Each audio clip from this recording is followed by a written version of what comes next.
I just wanted to give a bit of context for this Smart Town series. As David said, the overall aim of the webinar series is to explore the why, the what, and the how of smart towns.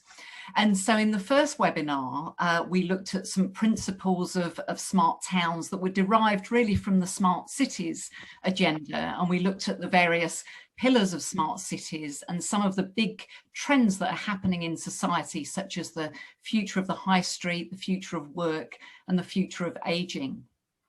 We heard in the first seminar from Wendy Robertson from Aberdeen on why they became a smart city. And she emphasised this multi-agency approach and collaborative framework that's needed amongst all the stakeholders. And that's a theme that will come up again and again. We also heard from Stephen Meredith, a bit closer to home for you, from Digital Cardiff. And he went into quite a lot of detail on two initiatives around smart bins and smart lighting in terms of what the actual effects of those and the outcomes were of those initiatives.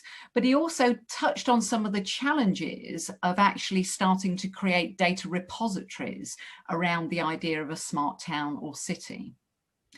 And we also heard from Steve Turner from the Connected Places Catapult, and he talked about the social and economic benefits of being a smart town and talked about how data is coming very much into vogue and focus around hard infrastructure, around transport and energy, but also around the softer infrastructure and how we can use data to bring the community together around crowdsourcing initiatives. And we also were joined by Clive, again, from the Mayor of Cardigan last time on the panel. And it was great to hear his kind of take on our speakers for that.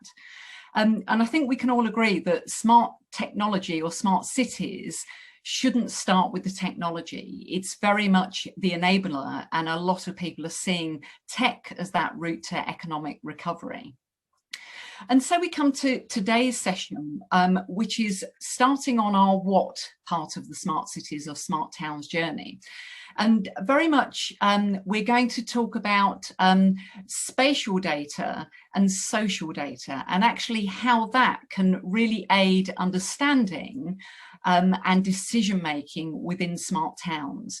We're going to start to look at translating that kind of physical to digital and how we can generalize behavior from various attributes of the physical space, but also looking at that digital to physical perspective and the relationship between online social and high street footfall.